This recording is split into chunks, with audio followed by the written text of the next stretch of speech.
Welcome back to the show, everybody. This is the Upper Tier Podcast. It's Friday.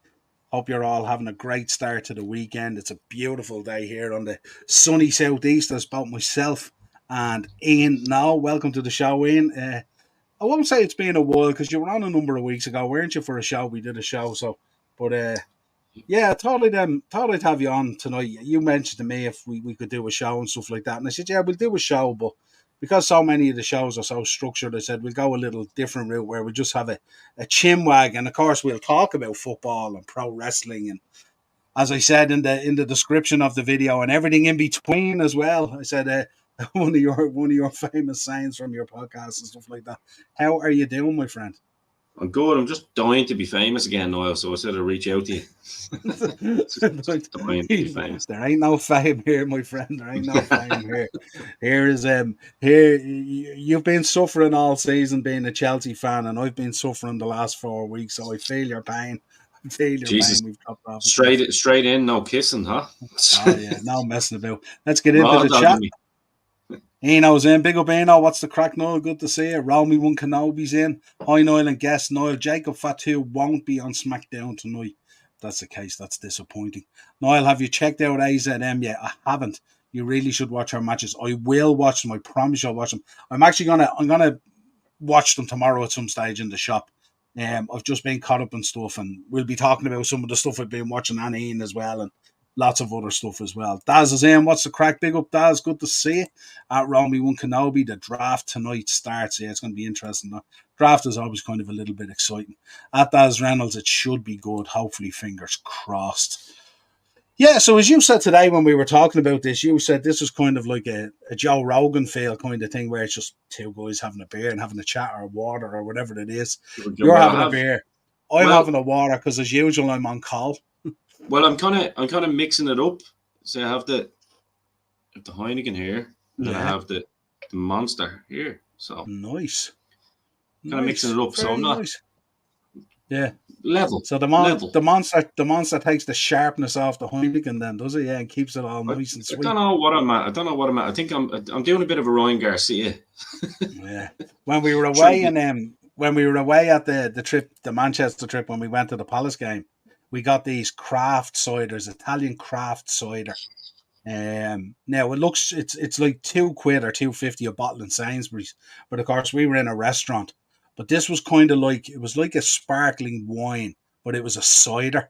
But it was really nice, and it was presented and all in a lovely bottle and all and everything. It was like a real ornate bottle and all. But because you're a wine guy, aren't you? Or you're a cider guy, should I say? I'm a cider guy, absolutely, yeah. But I can't drink cider. This is something that not many people know. Believe it or not, the two alcoholic beverages that Dynamo, Ian Kelly, whatever you want to call me, doesn't partake in is wine, whether it be red or white, or cider, because I get a acid stomach really bad. Okay. So the more acidic, like even with orange juice and stuff like that, and that's sharp. And I love orange juice. Love nothing more than freshly squeezed orange juice. But I can only have a little tipple of orange juice, even in the mornings, just almost like a shot, just to get the taste in, and to get good old vitamin C in, of course, as well. But of course, absolutely. I have these. I got these today, just specifically for this podcast. Got them in. You can probably see here the Journeyman. It's called Master Cooper, an Irish IPA. They're in the Super Value down here in Little Arklow. So I always try and I always like buying kind of local stuff. Just to, in these times we have to be supporting local now. You know yourself. Yeah. What's those other ones to do? Is it Wicklow Wolf or something like that? Is it Wicklow Wolf or something? They do beers and stuff and all, don't they? And all, yeah, absolutely. Yeah. Interesting, yeah. So yeah. No, I think I don't really like the taste of beer. So that's I never really got into the taste of beer. I was never a Guinness drinker. So it was always whiskey man.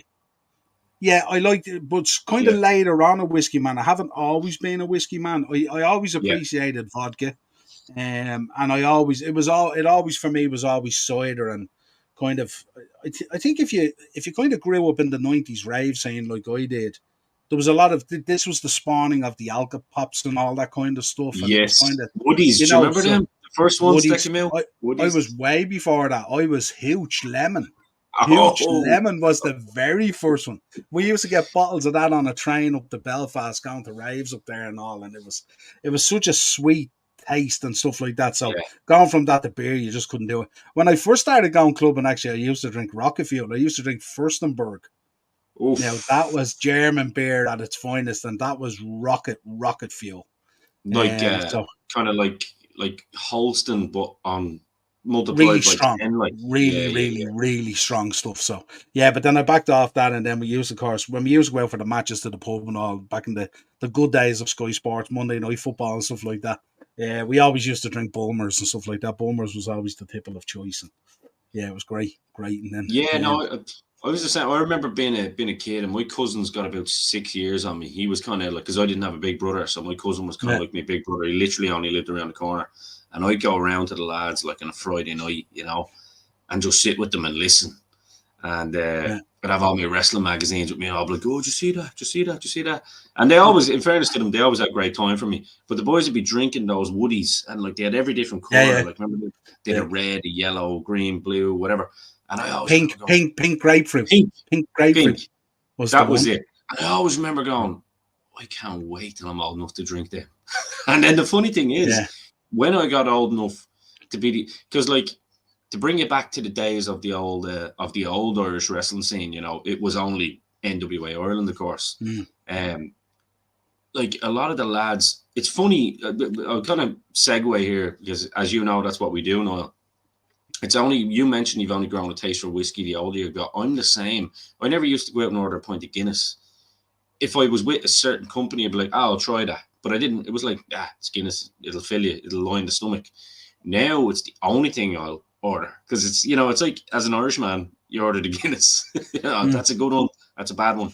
But going back, we used to, it was alcohol pops everywhere because most of the lads, believe it or not, the Irish wrestling scene, they drink Smirnoff Ice. That was it. I'll give you the funny story. The Lord of the Manor, Paul Tracy, used to walk around. Anyone that's familiar with Bray, there was a club called Jim Doyle's, and it was just right up the corner. The nightclub was up the steps, that's where you went when you got your first, dipping your toes into the nightclub scene. That's where you would go. Yeah. And I swear to God, Paul Tracy would come in and he always had this line where he was already lit. And I'm sure he doesn't mind me telling this story. He'd say, I am here to drink everything. I was like, what do you mean everything? Everything. And I swear he'd have two bottles of Smirnoff Ice in each hand. Yeah. And depending on how late it got into the night, he was easily able to down both of them like Stone Cold, but without spilling a drop. And he'd open up his jacket and he'd have two in either pocket. So he'd have four in his jacket and then four. And he didn't sneak them in. He buyed them all at the bar and go, that's for me. So funny little story on back in the days. Because the likes of Fergal and all, he didn't drink beer because he was, you don't get a 6-pack like that drinking beer. He would always drink the vodka and orange. And I was so, you're trying to keep up with the lads. And once you got me onto the, the vodka and stuff, vodka was one drink that never agreed with me. It depended on what way the night was going, but it wouldn't agree with me. It'd either make me very emotional or, a little bit full Benoit. yeah. But I found the older I've gotten, whiskey does the opposite. Whiskey actually it's a calm and drink. I suppose it's like anything, Niall, isn't it? And we must say this to the young lads out there when they drink as well. It's like in moderation. Like if you're going out thinking that you're part of Motley Crue and you're drinking a bottle of Jack Daniel's straight in your hand, there's probably only one outcome. It was kind of interesting for me because I didn't drink. I never underage drank, and I never really. I started drinking probably when I was about 19. Now the old time, the owl lad back in the day when I was a kid, the owl lad would give you an L. Remember they used to drink Harp and Smiddix and all back in the day. They give you an L glass of Harp or something just for the laugh, and stuff like that and all. But I never really got into it. And then when I did, it was kind of I never drank really to be sociable. I always drank just to get kind of going, But I found that one of the crazy things about it that I found was that I found I could drink and get to a certain point where I was good to go. I was drunk. I was happy. I was having a good time, Yeah. and I could continue drinking and stay at that level of happiness. I never got I'm the melded. same. I'm the same. Like I could on a good Saturday where there's lots of football on and the UFC and all is on and stuff like that. Now I wouldn't do this all the time, but I could get a 12-pack of beer, and by the end of by 3 or 4 in the morning, depending on what time the UFC or whatever's on, it's gone. Yeah. But I get to a certain level of, like you say, happy drunk. The leg might stumble a little bit, but you're happy, you're grand, like. But you're staying at that level. But don't go beyond. And I think that's where lads get messy, isn't it? When they start, they want that extra bump. So they sometimes go it's kind of awkward shots. because sometimes you're sitting down doing it, and then you Exactly. don't realise, and then when you get up, it's like being on a ferry. You don't realise, Yeah. Or I found as well, I used to, when I was socialising in town, you'd be in drinking and the lads would be saying, well, where are we going next? And you'd walk outside and the air would hit you. It'd be like a roller coaster. That's it. That's iffy as well. I remember I was out one night in the Fade Street Social, and we were absolutely blistering shots and what's it called? What's the stuff again? What with the Red Bull? What do we call it? The black stuff. It's like licorice. Jägermeister. We were doing Jaeger bombs to beat the band. And I remember I felt great in Fade Street. And I walked out of Fade Street and I walked down the road. I was heading down to get the last dart. It was at Christmas time or something like that. And I totally have no idea between Fade Street and McDonald's. I remember being outside McDonald's on Grafton Street. And like it's not a huge journey, but I've no recollection of that. And it kind of scared me, And then I remember going down and I got on the dart and I got as far as, I'd say, Lansdowne. And I don't remember anything between Lansdowne and Sandy Cove.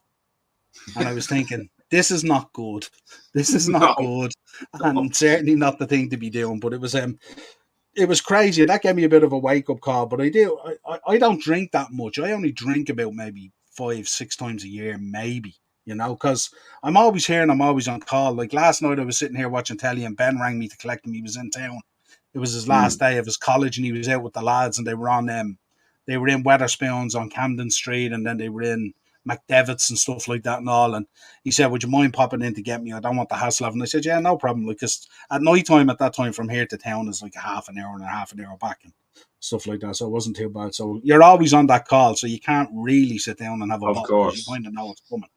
It's the same with me now. I kind of choose like, school nights are out of bounds, as we know. And I kind of tend to, usually Thursday night is band practice night for me. So it's funny, having moved out of Dublin, that I've actually found an appreciation for certain pubs in Dublin. I like going in with my guitar player, John. Shout out to John Nesbitt, big wrestling fan.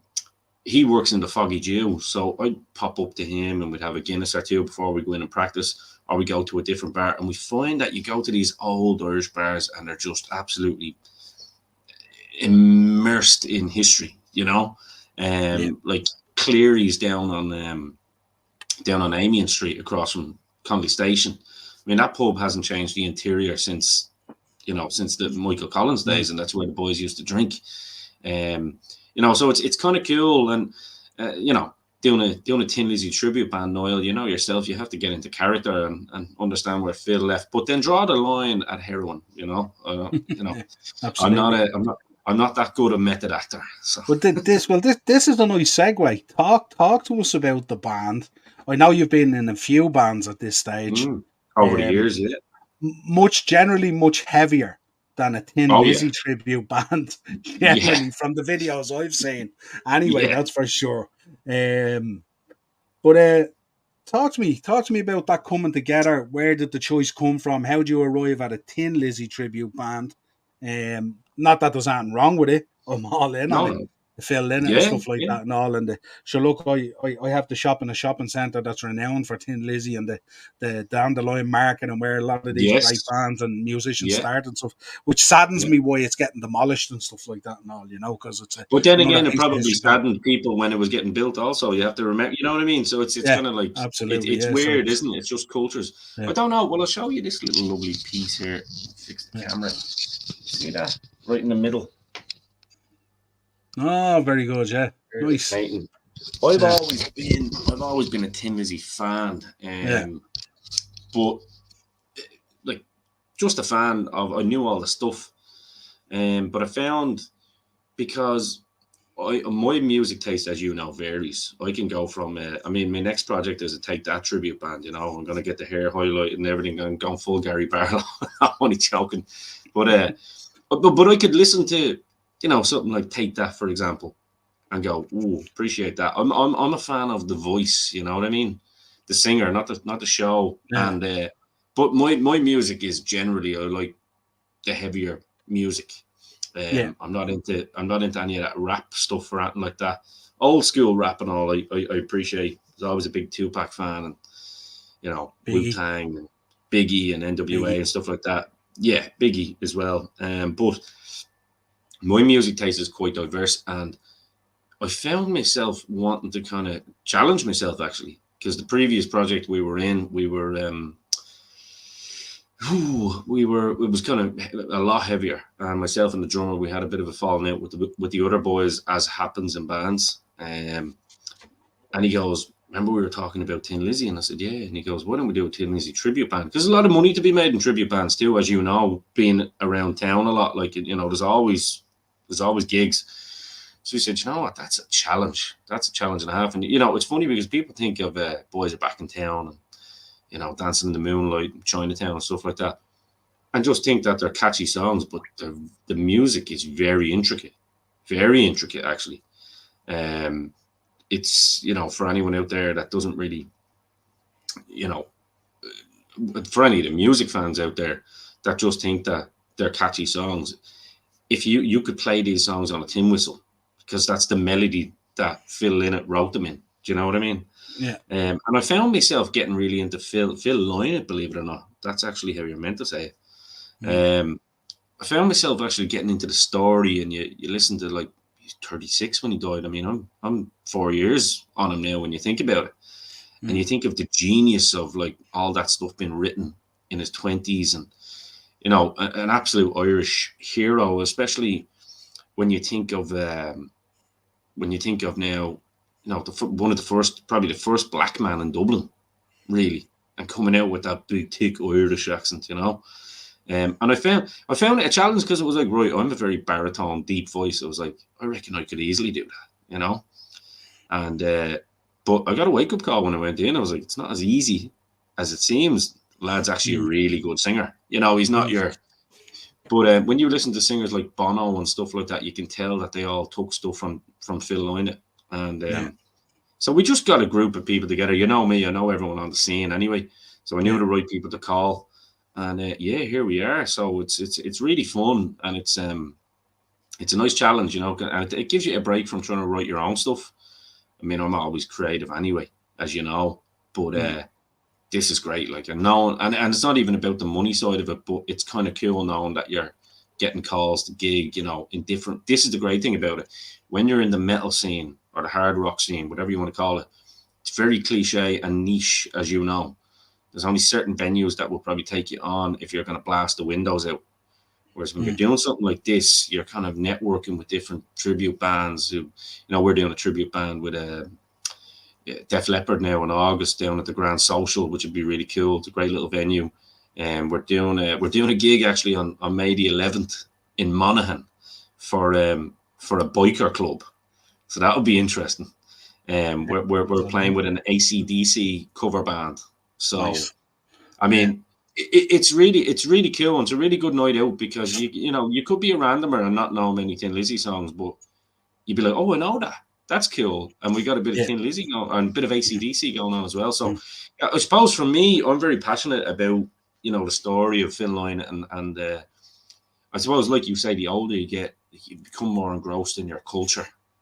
And it's kind of like it's when you talk about getting that Dublin accent and all that, I kind of think, Nidge out of Love Hey, who's ever so grand when he talks, but when you see him in Love Hey, he has it down to a T. That kind of Dublin kind of way and stuff like that, and it's pretty cool to hear that and stuff like that. Yeah, so as you know with me, I'm all in on tribute bands and stuff like that. I was supposed to be going to Rockathon with Ben in Fairy House, I think it is, and there's like 20 tribute bands from AC/DC and everyone. We And there just last year, missed the see, we've kind of only been like in true Tin Lizzy fashion. For anyone knows the story of Tin Lizzy, they went through band members to beat the fucking band. Excuse my French. If you look Major, up the members, it's like UB40. yeah, It's like, crazy. for any 80s kids out there who know who Major is, Yeah. he actually had to go and do a fucking gig for Tin Lizzy, Yeah. and literally had to learn the songs on one flight over. And it turned out they got him commercial, so we didn't even have the full flight to learn the song. So it's we kind of, you know, there was a couple of people that were there and tried out, and then we got rid of them, and then now we're I think we're the first Tin Lizzy band to have a female guitar player, which is pretty cool. Yeah, absolutely. Especially for me, you know, a lot of people don't think I'm diverse, but there you go. We've a female guitar player, and my good brother John, good fingerless black man as well. He looks like he should be actually doing what Phil Lynott done, to be fair. So it's like you got a little 5'9" Bray / fingerless lad doing Phil Lynott, but the accent sounds spot on. But no, it's going to be cool. And you think people don't think you're diverse? There you go. There you go. Who would? I mean, come on, my friend. Absolutely. Read between the lines on these things. Don't listen to what I say. Listen to what I'm saying. Absolutely. But yeah, we'll have to get you and Ben out to a few of the shows now over the summer once we get up and running. Roll Me One Kenobi. Sometimes it's hard to keep up with your accents, but I'm doing my best. Where's Roll Me One Kenobi from? He's a Real Madrid fan. He's a Real Madrid fan, but right, he's my friend now. But he's definitely not Spanish. That's for sure. Now, I don't think so. Anyway, Roll Me One. You're kind of losing me now with this next comment. McGregor is definitely getting sparked by Chandler in their UFC match. He's so past it now. I don't know about that. No, I don't know about that. No. We shall see. I don't think he'll want anyone smashing those good teeth he got done anyway. That's for sure. We should probably talk about that a little bit actually while we're on it, like, because it is interesting, and it's funny, isn't it? Because McGregor always gets the kind of social media hate that, like, oh, he's not fighting, he's too busy out partying, and then it comes out in the wash that it's actually Dana and the UFC kind of protecting their asset, I suppose. But the thing is, like, when you look at McGregor now, he's at the shifting a lot of that, you know, steroid muscle, whatever people wanted to call it. But I mean, he looks good in training, and you know, Chandler is, I think, egotistical enough to go toe to toe with him, and anyone that thinks Chandler is going to go toe to toe with McGregor and absolutely spark him, yeah, you might want to give your head a wobble. I think the only way Chandler concisively beats McGregor is if he takes it to the ground. Yeah, out wrestles him. Yeah, out wrestles him. Going to a higher level Chad Mendes type of thing. Yeah, absolutely. And we've seen what he done to Chad Mendes. Yeah, absolutely. Just so anyone who drinks knows, you are pretty much always drunker than you think you are after the fourth drink. And that's from a man who doesn't drink, but he knows because he's around people. That's from a man who, when he's out, babysits. Yeah, exactly. Yeah, Phil Lynott, a quality singer, absolutely, what a talent. Good man. Before we move off the music, I wanted to ask you, so when you're going on stage, you're getting ready, take that tribute band, meaning not paying your taxes. I like it. I don't know. Ted, I went and seen a tribute Nirvana band, and they were all Spanish. There you go. They were all Spanish, and it was fantastic night in the stadium. I sent you on the pictures and stuff. It was brilliant. I think I want to start a U2 tribute band for that. But look, you never know with me. Only Irish singer I'm really into is Rory Gallagher. Great choice. Oh, yeah. Great choice. I'm more into grunge and alternative rock. Yeah, well, listen, if I send you mine or Ian's Spotify list, everything is in there. We cover everyone. Bit of Pearl Jam, Soundgarden, everything. Yeah. Everything. Tell us this before you go on stage. Any quirky little things that happen, you know, band huddles, any of this kind of stuff that you see sometimes on documentaries? Not huddles. I tend to go into my own little bubble. I done this the same. I have the same kind of routine even when I wrestled. I tend to go to my own space. I've kind of learned over the years to channel the nerves. You know what I mean? But at the same time, it's when it gets closer to showtime and like you're doing your sound check and you're up in 10 minutes, you're like, and it's a little bit different actually now doing a tribute band because it's a test because you're actually trying to do someone else's lyrics and not forget, that that Tin Lizzy song, don't believe a word. Don't believe me if I tell you. It's like I always call it, don't forget the words, because I'm like trying not to. Yeah. So no, I tend to go in.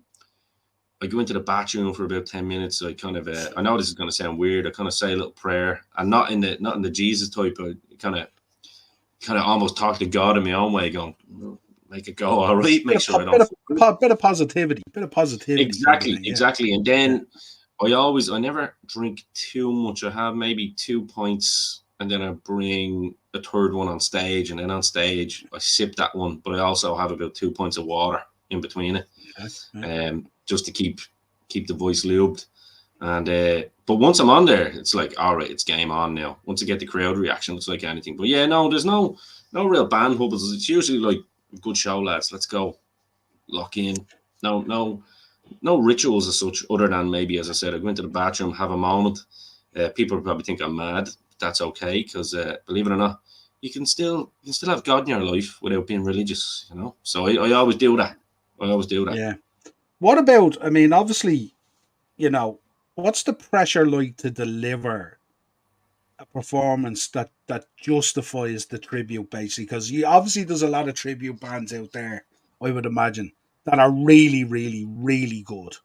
And it's like being at the gig. And then there's other ones out there that kind of fly by the seat of their pants and they're absolute crud. And like, what's that pressure like? Because obviously you've picked, like, it's Tin Lizzy, which is the fabric of this country. And a lot of people who go to Tin Lizzy tribute shows, they would have a certain expectation and a level because you're basically representing that lineage, if you like. How does that pressure sit with you and the other band members? It's good. I love it. I embrace it. It's funny enough, I'll send you a little video that I got last night from our friend and Irish wrestling legend Danny Butler, who happened to be outside our band rehearsal studio, sent me a voice note going, Is this you? Chinatown. We happen to be playing that. No, it's good. Like we really take it serious. Like we'll stop midway through a song if there's one bum note in practice. Yeah. Because it's like, drill this into your head, because it's important to us. Like John, I mentioned, he's a big part of the Vibe for Philo. He's he was very close with Philomena, Lynette, and everything.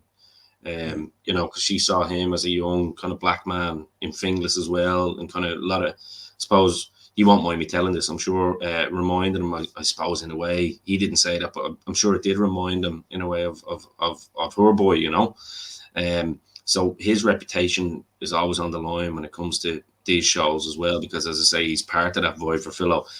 Big Peter that comes into your shop as well, big Arklow man, that comes in to give the gig posters, like he'd be around all that stuff as well. So there's eyes on you, First gig was successful, as I say, but we kind of, 2 of those members are no longer with us. They're still on the earth. They're no longer in the band. So yeah, like it's we were so close to even cancelling the upcoming gig in May because we thought we weren't ready. That's how much it would mean to us, rather than getting the quick payday. You know what I mean? Yeah. And because of what you said, it's in the fabric of Irish rockers and Irish metalers, and you'll find a lot of the lads still come out. They could be married, happy with kids, and they're in their 50s and 60s, but they put on the biker jacket when they come out because they want to go out and, I suppose, relive their youth a little bit. So from my perspective, it's like being able to give that to people, and also to put someone onto Tin Lizzy. Go, shit, I know this song, I know that song, but I didn't know all these songs. Wow, I'm going to go and check them out. So it's kind of, in a lot of ways, it's a tribute to actually keep the name alive rather than just picking a band and doing a tribute of the band. I mean, you know me, I'm a massive Pantera fan. I'm good friends with the singer. Yeah. It'd be easy for me to go and just join a Pantera tribute band, or do a Black Sabbath tribute band, or those sort of things. But the Tin Lizzy one was important because I think it's so important to Because as Irish people, and especially the mainstream Irish media and radio stations, they don't really give Tin Lizzy a lot of love. You know what I mean? We kind of tend to forget. We're weird as Irish people, aren't we? Like we kind of we claim our own as our own, but then we're bigots in a lot of ways and very cynical of I just people think with success. I suppose the way everything has evolved and the way everything has changed, kind of that kind of Irishness and identity and all kind of gets eroded a little bit. And obviously, with going Yeah, through what we went through, obviously with the downturn and the banking crisis and all the other shit that gets thrown at us and stuff like that, it breaks you down more and more every single time, you know. yeah, And then you walk through Dublin, and Dublin's becoming so commercialized in terms of its look, yeah, buildings that are disappearing, that like will be the fabric of the landscape and stuff like that, and yeah, all. And it's sad to see it, but again, it's impossible to halt progress. It's just you roll a stone down a mountain or a snowball and you see how big it gets, and it's just that's what yeah, happens. And it's and so if you can hang on to things like that, like these tribute bands or that little bit of that fabric that's there that lives on and stuff like that, it's so important in people's lives. Like even when I went to the Nirvana Unplugged gig, like there was 6 and 8 year olds there with their parents and all, and they yeah. were like, it was like a passing of the torch kind of thing. And there was kids there that they had gotten done up, like they were in ripped jeans with Nirvana t-shirts. They had made a big effort to make sure Yeah. that out of respect that they were representing as much as the band was and stuff like that It's and all, amazing. So, Yeah, it's amazing. It was yeah. the same with us with our first gig. Like we had a lot of Brazilians there because we got a big Brazilian population in Ireland, and Mm. they were coming up going, "Oh my god, that was amazing! I love it, love this." I only never knew a couple of Tin Lizzy songs, and I'm sure they probably. Well, it's nice to think that they would probably go. Well, there's a good question. Mm. Probably went and put a playlist on or something. So it's Yeah. yeah, it's important, I suppose, as an Irishman, as Irish people in the band, just to keep the name Tin Lizzy out there, because it's a band that's timeless, and Mm. encourage anyone to go and listen to it, because I mean it doesn't, the way like you and me, we're very cheesy as well. We love our 80s stuff, and you listen to it and that like a lot of the stuff we listen to probably doesn't sound as well produced as it probably would be now. But also by the same token, now everything is overproduced. So it's Yeah. like it sounds like it's all done on a computer. We've lost that kind Mm. of rawness of what music is about. And I think when you have bands like Tin Lizzy or Nirvana that you mentioned there, or like Metallica, these bands, Bruce Springsteen, fuck me, like when you listen to these songs, you can imagine yourself being there. Or Mm. if you're an aspiring musician or whatever, you can imagine yourself, doing that yourself live, in front of Yeah. a crowd. And that's what it's all about. It's about regurgitating that cycle rather than Mm. wanting kids to be Taylor Swift, because they don't want to be Taylor Swift because of the music. They want to be Taylor Swift because of the lifestyle and the Social bling. media and all, and the way it's drummed Yeah, up and all all. that nonsense, And listen, So it's not everything it's made out to be either, it really These isn't, people have to graft, and you don't see that bit of it and stuff like that. But I often smile, sometimes when I walk by a car and I see a cassette deck in it, I always Oh, smile and stuff like that. Those kind of yeah. small things. Like Yeah. even the vinyl that people are buying today, it's not vinyl in its truest sense when you actually No, look no. at the disc. You're a big vinyl guy, aren't you? Yeah, I love vinyl. I have a huge collection, mainly going back to a lot of dance music and stuff like that. Yeah, Because yeah. obviously, back in the day, we used to do the old Scouts Den raves and all that kind of stuff and Of all. course. So Yeah, yeah, yeah. there's a certain sound to that that's very different than what you get today and Well, stuff I'm a like bit that. of a listen. I've been known to Yeah, bop and weave with a bit of rave back in the day. If you get me in the right yeah, frame of mood or get the right things into my system, yeah. um, I telling you, many a nights I woke up at well, I didn't actually wake up. Many a nights it was 6 o'clock in the morning, and the Prodigy, music for the jilted generation was still playing. Yeah, And absolutely. I swear I I was was actually, only I was, drunk. I was actually only watching videos of them. I don't know if you see. Remember the concert they did in Russia, and when they Yeah, played Breed and all that kind of stuff. insane. My God, and just waves and They they were thousands of people. they were so far ahead of the game. It's not even. Mm, It's scary because they like you listen to their first, the Prodigy Experience, Music for the Jilted yeah, Generation, and so on. All of their albums, but those two in particular, we talk about timeless. Like mm, these boys weren't just mixing all this stuff just on desk. They were actually playing the drums. They were actually playing the instruments. It was, Keith yeah, Flint was an absolute nut job, but in the best of senses, you know what I mean? But to Yeah, answer that man's question, favourite Thin Lizzy song for me, Niall, you should answer that for you. You answer. You'd probably go with Dancing in the Moonlight or something, would you? Yeah, yeah, I probably would. Yeah, absolutely. Yeah. I can't answer it because there's so many, and when you're learning a new song that you didn't think you liked before, you're like, oh shit. Well, I'm going to bang you into a corner then here. If you could only play one more ever Thin Lizzy song, which one would it be? Oh, do you know what? It's probably Chinatown. It's a banger. Because when you hear that riff, like it speaks to me in a way that you're like, wow. It's like when you hear Big Love from Fleetwood Mac. I know it's a weird analogy. That riff, like it just does something, and I think that's the power of music. It's frequencies that get our fucking body going, like, you know what I mean?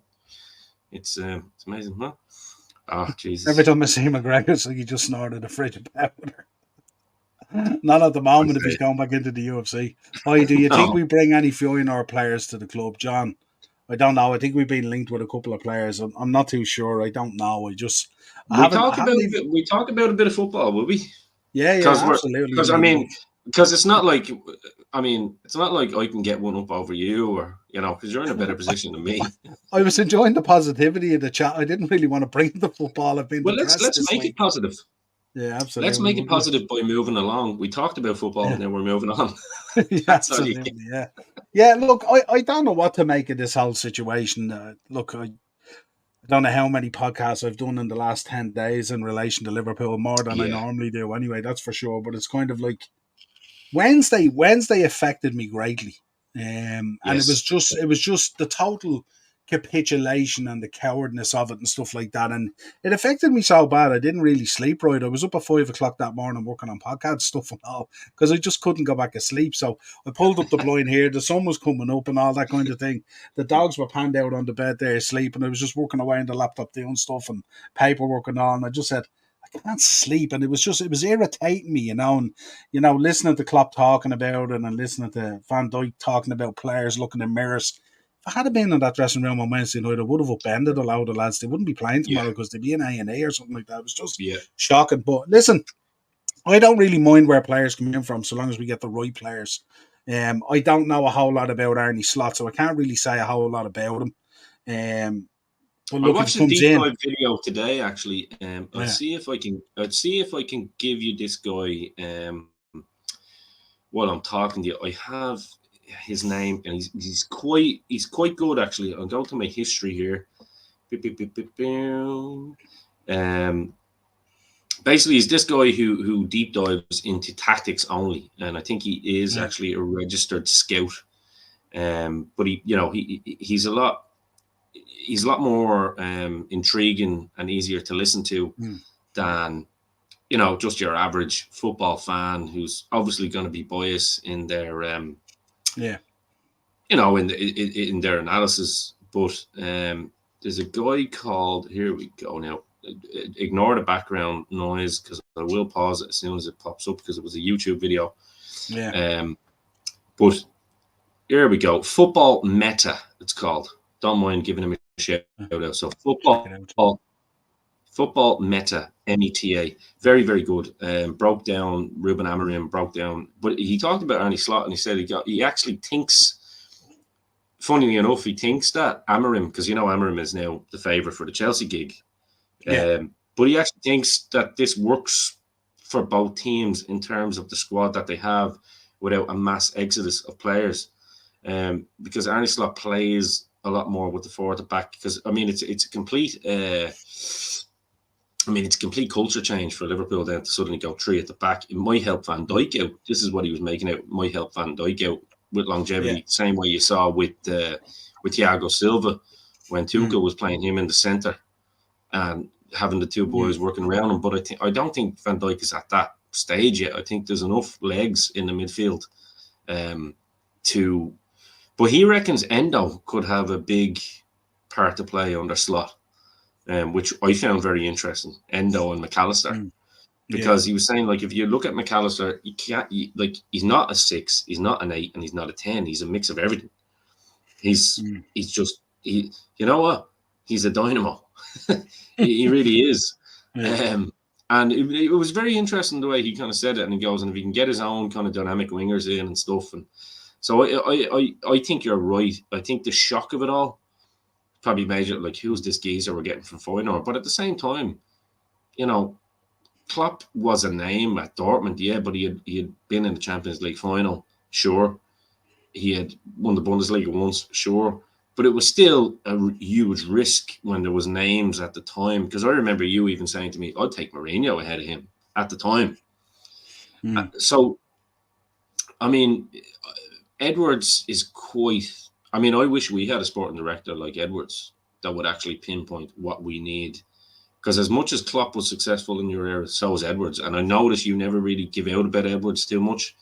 You understand that there was a disagreement between him and Klopp, but I've never heard you say a bad word about it. Yeah, no, it's nothing. I've done a number of podcasts on Michael Edwards, and it's been nothing but good. And a matter of fact, when Michael Edwards was leaving the club, I had suggested that it was a very, very poor move on the club.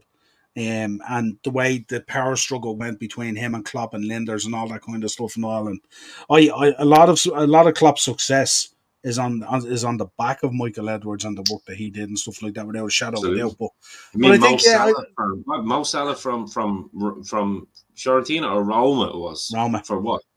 What was it? It wasn't even 30 million, was it? Or was it there? 35, I think 35. Yeah, I mean, Jesus Christ, 35 million now. Yeah. Think about that, and it's not that long ago. Like, yeah. Well, we'll see how good it is in another few weeks when we get that offer in from Saudi Arabia. Oh, you know it's coming, don't you? You know 100%. It's coming.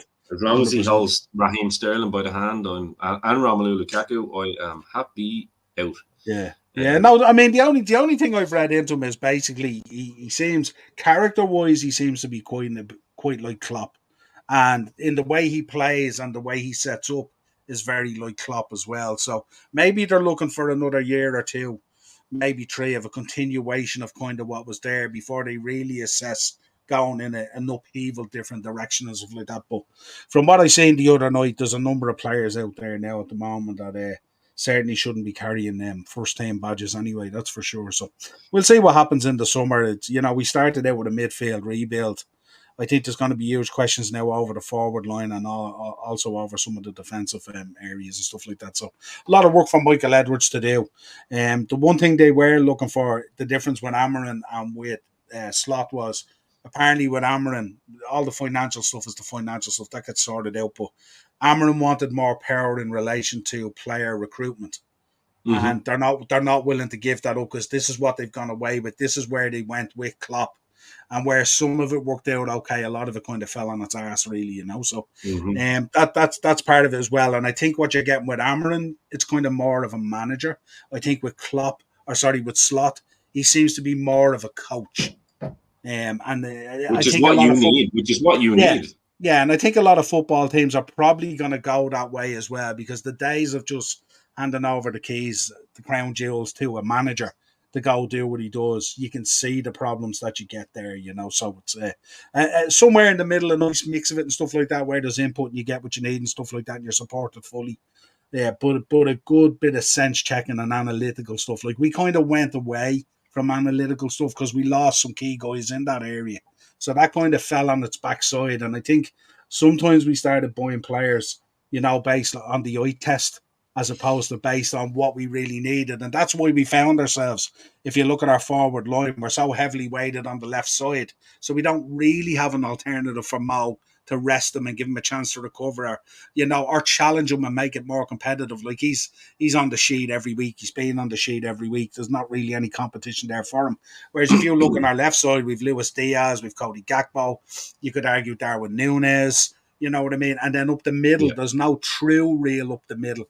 We've been using Jota and various other people. So the last number of years, there's been a lot of crowbarring and all that kind of stuff. Oh, we brought him in, but we're covered on the left, so we're going to put him up the centre. And, a lot of players, you see with McAllister coming in, we thought this was the 8 that would create the creativity that we missed out on last season. Because obviously Jordan was coming to the end, Fabinho in the 6, they were losing their stride and stuff like that.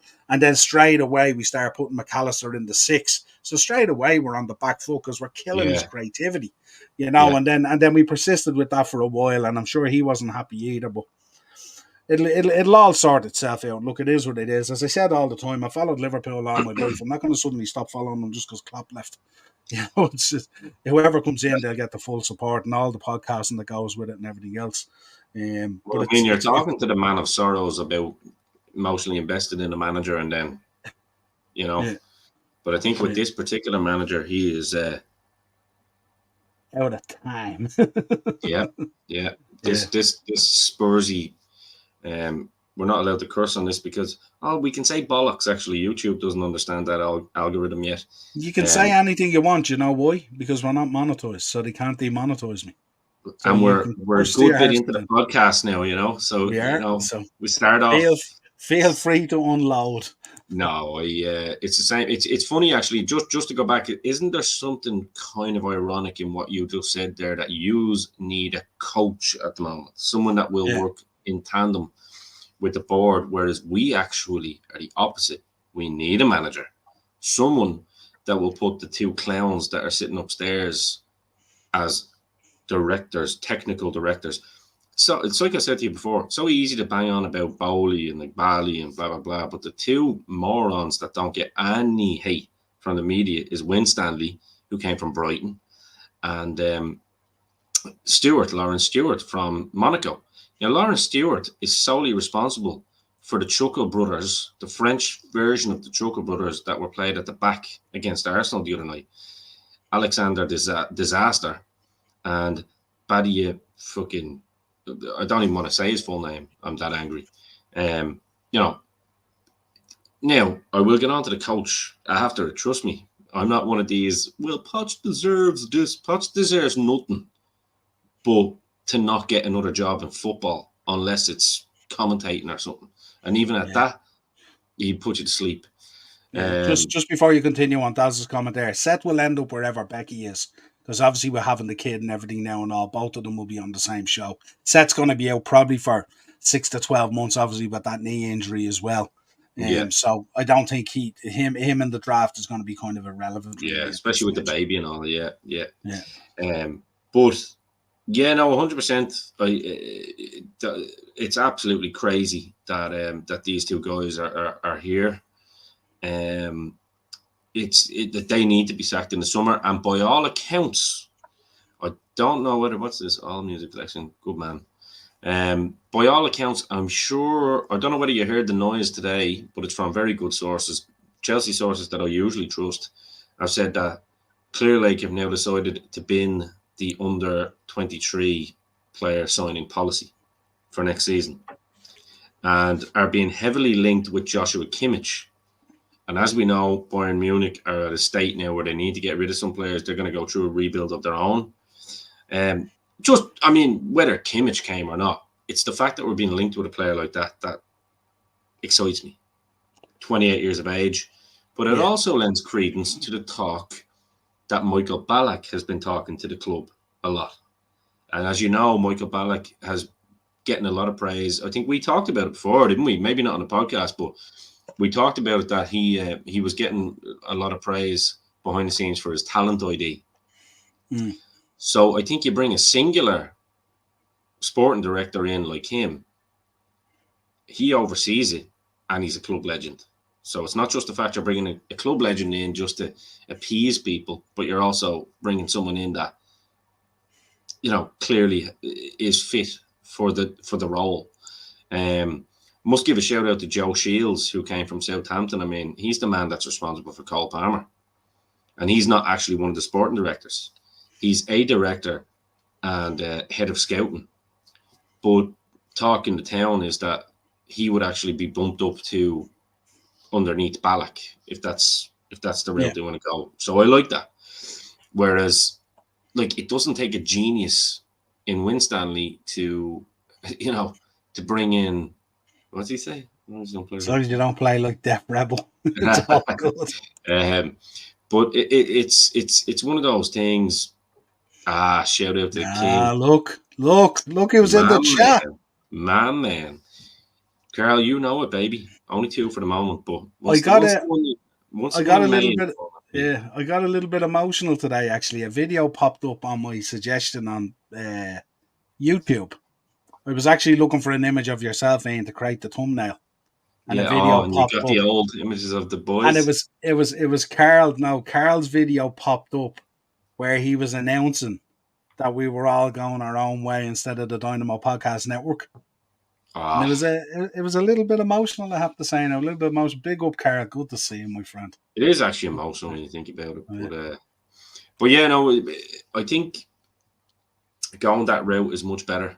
I don't want to hold you up much longer, but basically, I think if that's the route they go, and you bring an Amarim in, I think we need an Amarim more than Liverpool do, personally, because it's wants must, but needs must come first. You know what I mean? Yeah. And I think it's important that they do kind of go down that route and start bringing in a bit of experience, because it looks like we're in the clear with the financial fair play. Just made it. I think their eyes need to be on, as we all agree. Their eyes need to be on Man City at the moment, because it's ridiculous that they're punishing the likes of Everton and Nottingham Forest and still at this crap with Chelsea after they basically, I understand Chelsea Football Club invaded Ukraine specifically. So I get that the Premier League needs to, do humanity's work. I think they should get their own house in order first, though, with the clowns that they have that are so-called officials, and we have to protect officials, and it sounds like government speech, doesn't it? I sometimes listen to the shade being thrown around in football circles in general, and I don't think anyone has their own perfect house in order to be thrown shade at times, but it's always fun for content and stuff like that. But I mean, if you dig deep enough, I'm sure you can find a problem in most clubs, But I did like the I was talking to Darren about it as well, and yourself, of course. That idea of selling hotels to yourself and stuff like that is going to be a unique way of doing business. It's pretty cool, I have to say. We knew Bowley was going to find a way. But it's just when you think Chelsea can't ratchet up the shithousery anymore, they find a way, and apparently it's all good. And I'm kind of glad, because, this whole idea, new owners, get a manager in that's likable, because Poch is a media darling. That's why he doesn't really get much criticism, They love him because of his Tottenham days and stuff like that. But it's still like, oh, fuck Chelsea, though. We're never going to be liked, lads. So get that Diego Costa shithousery and turn it up to 11. Be as see you next Tuesday as you can be. Because for me, personally, it's like, I actually like it that we're not liked. Now, I don't like the fact that the FA and the Premier League can cheat to choose who they want to do this and do that. I mean, you saw the video I sent into the group earlier, and it was like tumbleweeds because it didn't involve United or anyone, But if it was United or whatever, I'm sure the chat would have went on longer. Shout out to you all, boys. Bam, bam. But no, I think we'd be all right, because there's no way, as I say, you can have a performance like it's the players. It's the players. Okay, meet me halfway. It's the players. How did those players put in performances against all the top teams this year, like Liverpool? I mean, we've matched just toe-to-toe most of the season. Even at Anfield, I know it was 3-1 in the end, but, penalty decision in our favour might change that. But in the cup final, there's one man responsible forget the off-field noise for the moment. The one man responsible for being in ninth is Mauricio Pochettino. I mean, he played Man United, 1-4-3, absolutely mad game. I hear you, crazy game. But then he brings Chalobah in and Silva, and guess what? The defense is shored up a little bit, playing better. Went toe-to-toe with City, albeit, I get it, City had come off 120 minutes against Real Madrid. That's not my problem. You play what's in front of you. If you're going to go into a game with an excuse already under your sleeve, well, then, do you know what? Fuck yourself. Yeah, and look, I don't think a club like City with the squad that they have can be talking about being overplayed or the timing of games, stuff like that. City have a squad there that could play games every 2 days if they want. I know they've had injuries and players have fallen out, and De Bruyne has looked quite tired at times when he came back, and Haaland and all this kind of thing. But look, they've plenty of people there that can step in and do a job at a very high level there and stuff like that. Just before you go on there, Stephen's in big game tomorrow night. Stephen's a West Ham fan. He's also a big wrestling fan and a collector as well. Big up, Stephen. Stephen, check out my preview. I dropped it about 2 hours ago, Stephen. Even if you want to go to the end, check out my prediction. It's frightening. Yeah, go on that. I like the Hammers. In fact, it's weird that it's a London club and I like the Hammers, but it is the one London club that are in the Premier League that I've always had a little bit of a I won't say love for, but like respect for. Maybe it's because I'm such a big Iron Maiden fan, but they've also had a history of aligning with that kind of Chelsea hate as well. So yeah, that's also true. So it's similar lineage there. Probably, I feel you. You know what I mean? I can relate to you. But no, I think it's crazy that, as I was saying, you can. I know exactly what I was talking about. Great song. It's one of those things where you kind of go, right. If this team was just inept and it was all young players that don't know what to do, blah, blah, blah, we would have seen this all season. The fact that you've got 2 games from what looks to be your best defensive partnership at the moment in Chalobah and Silva, and then you go away to the Emirates and you drop the 2 of them for the Chuckle brothers, for Dizassi and Badiashile is crazy. Then your 2 widest players are Alfie Gilchrist, who's basically still a kid, and Cucurella, who, I mean, in fairness to Cucurella, he put a shift in that game. He's just not good enough, but he wears his heart on his sleeve, so I'll give him that. But then you look, Mudryk, it's the uneducated football fan. Mudryk and Noni Madueke, who I don't rate. I don't like Noni Madueke. I think he should be out the door for his part in that penalty debacle the other week. I think, but again, it leads into my argument about Poch not being the right man. They're inverted. Why in the name of Jesus would you have Mudryk as an inverted winger when the lad is the fastest lad in the Premier League? Can you imagine what Klopp would do with him? Honestly. Yeah. And we've seen bits. You've even said it. At first you thought he might be a dud, but then you went, oh, he actually has something about him. I mean, that goal against Newcastle. Or play him in the number 10 as the highest presser because he's got more skill than Conor Gallagher and got more goals in him. He was very good against us as well. He was. He was very unlucky that day against us. So I'm going to ask you one question, and this isn't interesting because I've got to go soon, but I'm really interested in hearing your answer on this. Name one player, because Poch is the developer of players, right? Supposedly. Yeah. Name one player he's developed at Chelsea this year. And don't say Cole Palmer, because Cole Palmer has been given a free role, and I think he would have done what he's doing regardless. I suppose the problem that you have at the moment is in developing players. No, answer that first, though, with Poch. No. I'll get to the answer because there's not a name that jumps out there straight away. Exactly, anyway. Yeah. But what I would say to you as well is part of that process of development players, you need a certain kind of stability, because obviously the development of players and to show the development of players requires other players around that on a consistent basis and all that kind of stuff. So he could be doing, for example, he could be doing a fantastic job with Shado, for argument's sake. But at times this season, he's looked awful. Now, is that because of the changes that have had to be made in midfield? Not necessarily maybe because of injuries, maybe because of Poch tinkering or whatever it is. And even in other areas on the pitch, you know what I mean? Is Nicholas Jackson in training looking unbelievable and banging goals in? We see it on the Liverpool side. Darwin Núñez banging goals in from 25 yards out every training session. Is it when they go onto the pitch and it doesn't fit like the training because there might be a different guy left and right that it looks new rather than consistent and obvious? And is that why you don't actually see it? And your injuries, similar to us this season, have been horrific.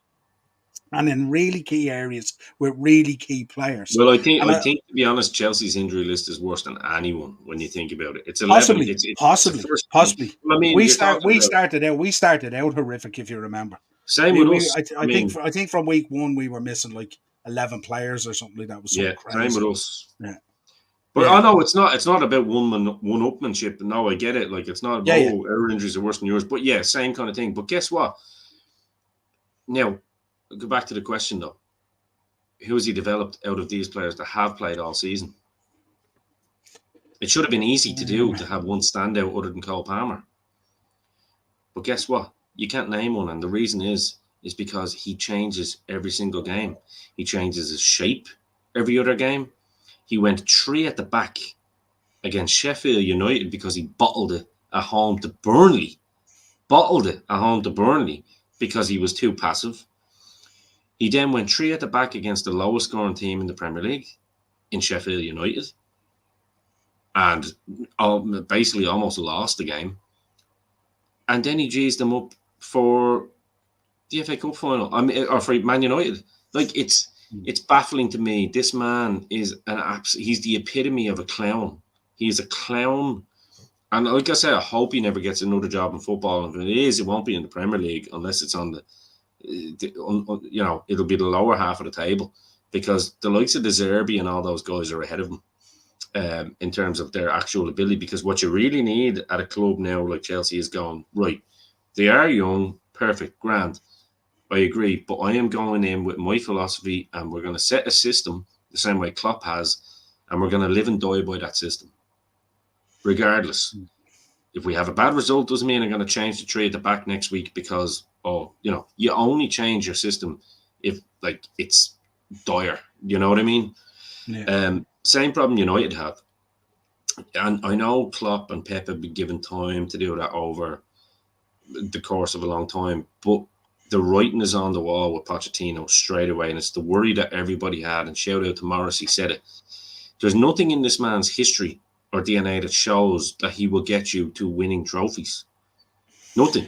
Yeah, I think with Pep and Klopp, you're going to see, you can see what they're trying to do, even if it's going to take 1 or 2 more players to get there and stuff like that. But you can physically see where they're trying to get to and what they're trying to develop and stuff like that and all. Yeah, I think with Poch, and a lot has gone against you this season as well. You know what I mean? And I know at times game management and lineups and all that's been on him when players have been available as well. But it's a difficult one. Darren's view, we were talking about it last night on the show actually, and Darren's view was you should at least give him another year or up till Christmas to figure out what's happening, what's going on there. I know Absolutely you're not. totally against that, and I know you don't see that happening either. You think it'll be the end of the season. It's crazy. It's crazy to even fathom that. And look, I understand where Dazzler's coming from. It's not his team, so he's not emotionally invested in it. But it's crazy. It's the equivalent of saying, give Ten Hag another year. And it really is. Ten Hag should have, He also believes that as well. Okay, well that's fine, but that's his so view. There's a consistency to his thinking and stuff. But Dazzler is very good like that. In fairness to him, that's why I'm not calling him out or saying. But I can see what Chelsea need and what United need are very, very different at the moment, because United are still. I know we're kind of similar in the table, and blah blah blah. But the fact of the matter is, he was brought in to get tunes out of certain players, and he hasn't done that. In fact, he has regressed players like Mudryk, taking their confidence out. We've seen Mudryk destroy Leeds, destroy Newcastle, only to be on the bench then for Raheem Sterling the next week. Yeah. And then dropped for performing. Like, so, and then the coup de grace, if you will, is he gives the boys a day off after losing 5-0 to Arsenal. Yeah. What? That's not Chelsea. Mourinho would have had those boys in saying, right, there's no pitch work today, but you just go into the room and we're going to do video analysis. We're going to do this. We're going to do that. You train on the weights. Make them suffer a little bit. Yeah. Isn't it any wonder that some of these players say they don't want Poch to be sacked? Because it's too easy for them. It's too easy for them.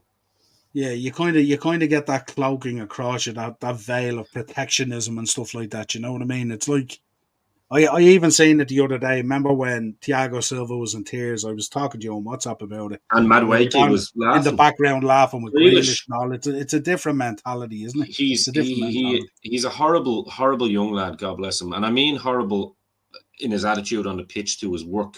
I'm not taking a shot at Noni Madueke personally, because I think that's what football fans need to remember. When it comes to, they are people at the end of the day. So I don't believe in this whole mass abuse players and for their personal stuff, like, because it's different. They're doing a job. I get it, but they're doing a job with something that means a lot to us. So at least respect the people that are actually paying to make sure that you get paid your wages. And the problem with the likes of Noni Madueke is he's a superstar in his own mind. And the problem with Klopp or with Poch is that, after that penalty debacle, he takes him off and gives him a hug. Like, the first thing you're doing is get down the tunnel and I'll talk to you later. Yeah. Actually put a bit of fear into the boy so he goes, oh shit. There's no discipline.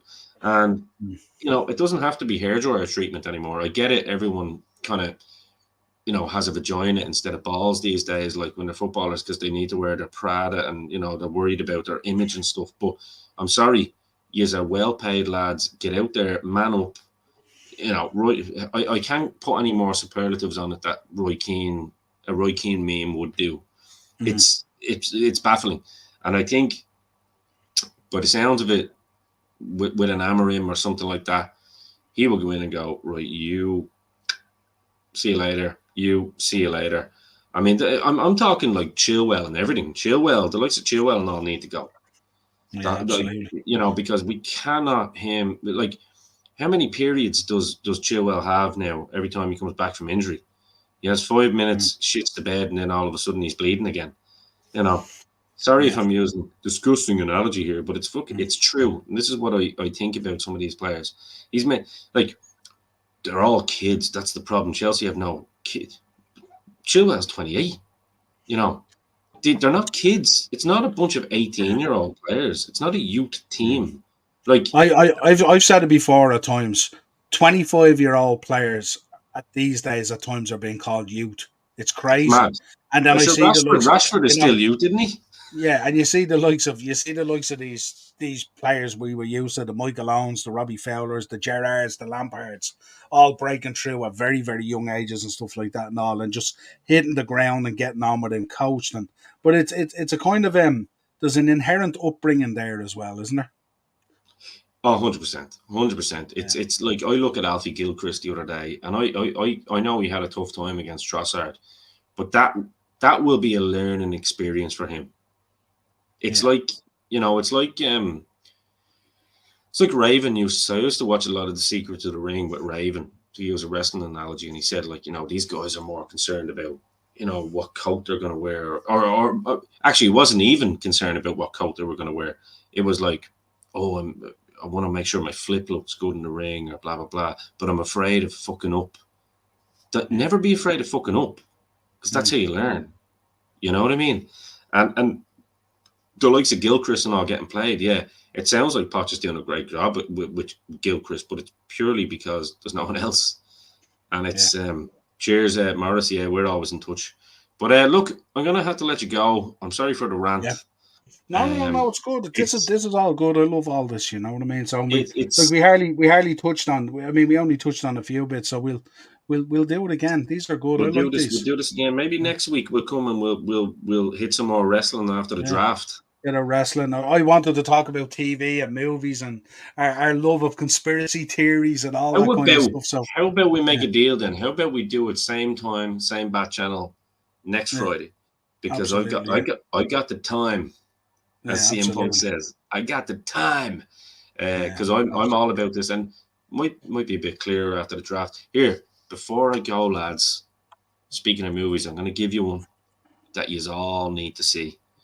It's called Late Night with the Devil. Check this mofo out. It's the best horror movie I've seen in 30 years. Easy. But it's not your what's it kind of based on? Is it more thriller? Is it like It's mixes of horror elements, but with thriller. So basically, it's set in the 70s. It's modern, like so they've only made it, but it's based in the 70s, where this guy is trying to compete with Jimmy Carson as a late night TV show host, and there's elements of his Bohemian Grove past and all in it. So okay, interesting. Yeah, I'll check nothing. that out. Yeah, you sent it on to me the other day. I just haven't seen it yet. Oh, yeah, I'm telling you, it is absolutely amazing. And I've seen that there at the bottom, Romeo, talking about conspiracies, Jesse Ventura back in contact with WWE. Yeah, because real knows real. Triple H is, he's, yeah. And by the way, I'm going to leave you with this. The Earth's flat. See you later. There you go. Absolutely, yeah. Well, on that note, we should definitely end. So, yeah, pleasure as always. Listen, big up to everyone in the chat. I'll fly through them as quick Tell as you I what, can. Niall, how about we whet the appetite of your guests? How about we do talk about Flat Earth and Old World next week and all that for the crack? We'll be touching on everything. Bohemian Grove. I had so many little pointers to talk about and all. JFK, the whole shooting match, and also the fact that we spoke many moons ago about what was evolving in Hollywood, and now all these documentaries coming out. We have those receipts from when we were laughed at. We do. And my hat is still there. There's a good roll of tinfoil under there. Absolutely. We'll be bringing that tinfoil back. When you're on that row contract, we'll do that. Absolutely. Liverpool signed their own Dutch ball fraud. Yeah, absolutely. You don't know that yet, Acers? No, apparently it's confirmed. Apparently it's all over the internet. Here we go. Done deal, the whole lot. You'll need some Neil Warnock attitude in that dressing room. There you go. We spoke about that. Neil Warnock, Barry Fry. Said it before about these players now, and you can tell they didn't play street football. Great show. I don't know whether they didn't play street football or they didn't just get a few slaps off their lad when they got out of line or something like that. Yeah. Talking about conspiracies, Jesse Ventura back in contact with WWE. I tell you, before you go in and say the line, you have to say the line in. He brings it up all the time. As Ventura says, I'm not even here, I'm in the bar. Great show. I tell you, Romy one is the winner for tonight. Sorry, Richie. He's been on fire. He's been on fire all week. Every single podcast this week, he has rocked up and given us so much stuff. Shout out to him. Yeah, I think there will be a t-shirt and a cap on the way to him at the end of the season. There's no doubt about it. He got a few slaps off the boys playing street football as well. Yeah, absolutely, Ted. There you go. Yeah. There you go. WrestleMania 41 Las Vegas, 3rd and 4th of May 2025. Hopefully that's confirmed because we will be definitely there. I'm not missing out on by the way, Vegas. I told you this time I am in. So Vegas has to be. Trust me. So we're all in. And Johnny Nesbitt will be coming as well, the old guitar player as well. He's a massive WrestleMania fan. We'll be like the Hangover Part 4 movie, I'd say, going around. Ooh. Who do you reckon? Well, actually, we can't say it live, but I can guess who's going to be the one to make the covenant. We'd be waking up with Tyson tattoos and white tigers in the bathroom and everything. I'd say I'm definitely the one to lose the tooth. Absolutely. And Las Vegas, I'll dress as Liberace. There you go. Say the line. Well, the fella telling me the other day, the new thing in Vegas is what's happening is the streetwalkers are coming up to you and asking you for the time. And when you go like this to tell them the time with your watch, they slap a set of handcuffs on you and they won't open them unless you give them $50. That's the new trick in Vegas, folks, if you're there. There you go. Ooh, I can't wait for that to happen to me because they're going to have no arm left. Because the quick answer to that is headbutt into the nose. They're down on the ground. Be like, right, there's 2 ways this can go for you, son. Open up the bag and take the hacksaw out. Especially if we have Dino with us. I'm a Merlin the Walking Dead. You have to cut his hand off or something. Yeah. But that's what I'm saying. Imagine we had Dino with us there. Forget about it. Tell you. Well, I'll be there. There's a major comeback next week or next year if it's in Vegas. And guess what? We're all going in the big yellow bus. A lot of us. Yeah, multiple drivers. Even though you're not behind the wheel and all that kind of stuff. Exactly. Right, give us the finish. Give us the finish as you do to every show. Right. Well, before I do that, be sure to tune in next week because we're gonna definitely do it. I think around the same time, Niall, 8:00. Yeah, it'd be probably 8:00. I'd say, yeah. Bit more time as well. We might even break we go for the 2 hours maybe next week. We'll see what way it goes, but I do think that there's a lot more that we want to talk about because this is cool. Non-structured, shooting from the hip. So if you want to listen to stories about, I don't know, Bigfoot and aliens and Liverpool and slot and, you know, whatever other slot you want to hear about, then I would encourage you to keep next Friday evening free. Don't watch the Late Late Show. Still put your slippers on. Pour yourself a glass of whiskey. Get yourself a cup of tea, whatever it may be. Because until next week, for me, Ian the Dynamo Kelly, your host, Niall, the shopkeeper Hogan, on the upper tier, we are over and out. Very good.